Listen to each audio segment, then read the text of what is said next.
What's up everyone? John Ranger from Techno Buffalo here with an unboxing of this teeny tiny little guy. This is the Samsung Galaxy S4's little brother, the appropriately named Galaxy S4 Mini. Packed a decent amount of punch in its moderately priced package. Let's go ahead and take a look.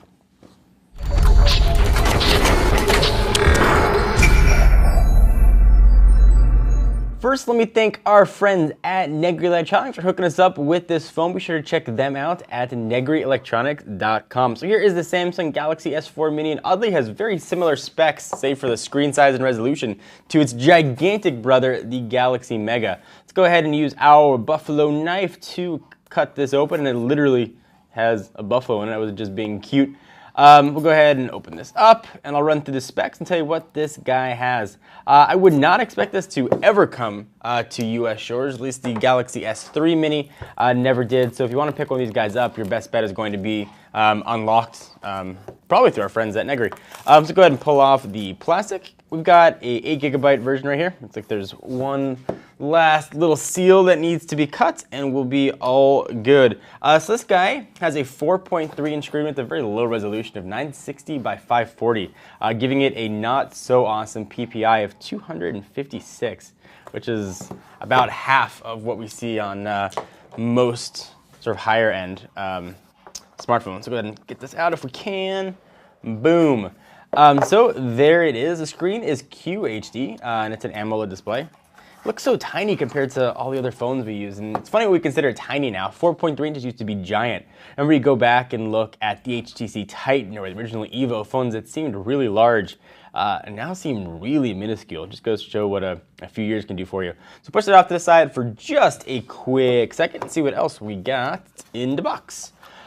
Quick start guide for getting started quickly. I know some of you guys like to know what the model number is, so it's the GT19195. We've got a charge and sync cable. It's in white. It's kind of nice. You don't see white cables all that often. We've got, looks like an adapter for the power cable. So depending on what country you live in, you can have the right adapter. We've got earbuds.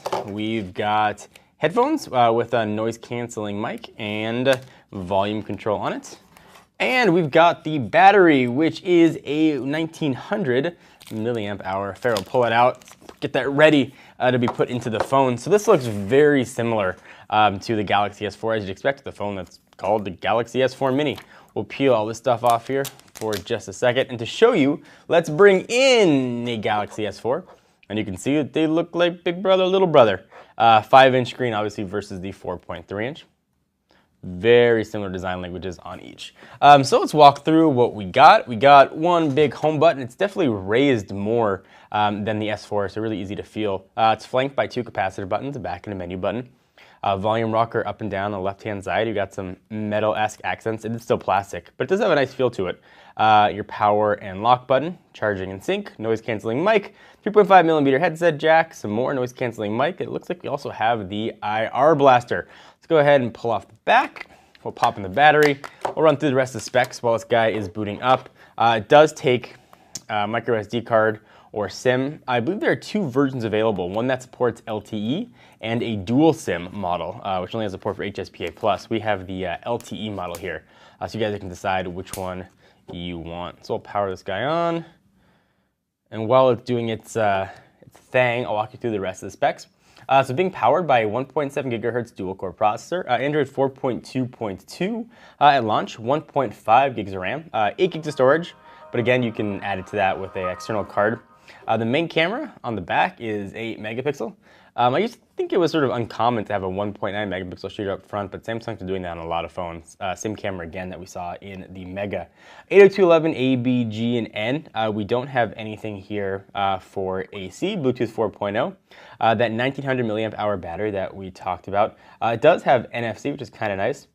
So from dimension standpoint, it's 124.6 meters or 4.91 inches by 61.3 millimeters, not meters, rather millimeters, 2.14 inches, 8.94 millimeters, or 0.35 inches, and it weighs 107 grams or 3.77 ounces, depending on where you live. We'll skip through this here. You know, again, it really shows how far technology has come just over the span of a year here. The screen resolution would have looked fine about a year ago, but now it definitely looks a little bit pixelated. The AMOLED screen though does make it look nice. The colors definitely pop, but definitely not one of the more high-res screens we've seen recently. We should be right into the operating system. So we got some of the S4 features here: S-Beam, voice control, easy mode, and adapt display. Go ahead and finish. One of the things I want to see, obviously, is I want to see if it's got some of the touch features. You can hover over and that kind of stuff, air view and the rest. But it looks very S4-esque. Dual-core processor is plenty of power for most folks, so you shouldn't have any issues at all. Processor speed and 1.5 GB of RAM should be plenty. Let's go ahead and jump in, see what kind of apps are going to be stored here. Since this isn't a carrier phone, no real sort of carrier bloatware, but certainly Samsung's got a lot of Samsung proprietary stuff in it. Samsung's app, Samsung Hub, Watch On, their video and music store. You can see what else we got here. S-Translator, which is really cool. The seldom used S-Voice, story album. I do love Samsung's deal with Dropbox, so 100 gigs of free storage is pretty freaking sweet, actually. Let's go into settings.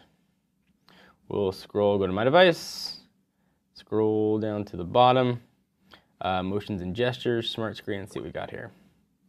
So palm control your device by touching the screen with your hand and motion. So that is here.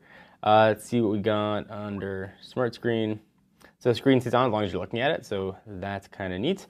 If we go to connections, let's see what else we got here. NFC, S-Beam, nearby devices, and screen mirroring. Of course, access for keys as well. Driving mode, sort of the rest of that stuff you would expect. Again, for comparisons, let's bring it in to a Galaxy S4. You can see the difference between these two guys.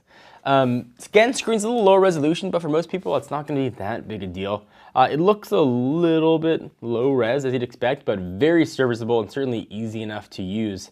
If you're looking for a lower cost phone, you want to get one unlocked, you don't want to be stuck on a 2-year contract, and you sort of want some of the Samsung look and feel, this might be a very good choice for you.